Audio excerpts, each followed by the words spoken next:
see the driveway or the alleyway. I'm coming up to the four-way stop sign, then I go underneath the trestle and hang right. Yeah, that's fine.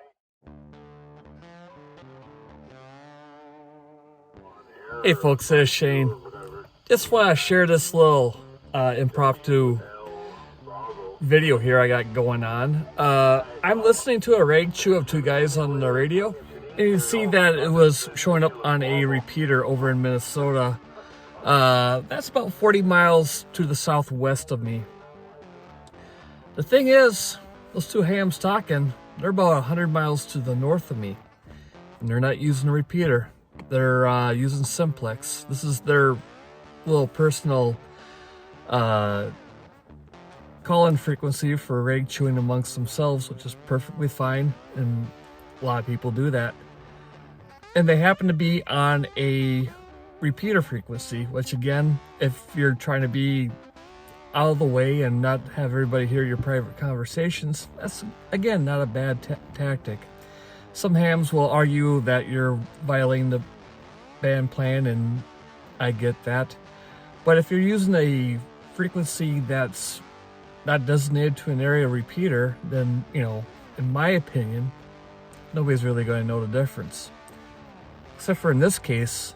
Now, these are two guys who like to do high power 2-meter simplex. They're you know, got Yagis up 100-foot towers. They go grid tracking, all that kind of stuff. They're really into it.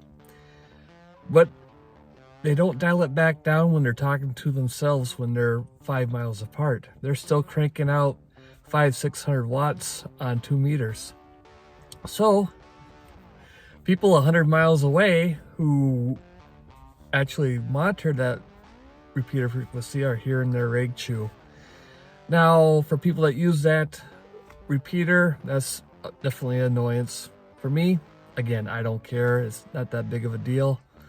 But if you're the prepper type and you're into secure comms, or even if you're not the prepper type, if you just want to have your conversations a little private, remember the golden rule for that kind of stuff. Use as little power as possible to get your message out.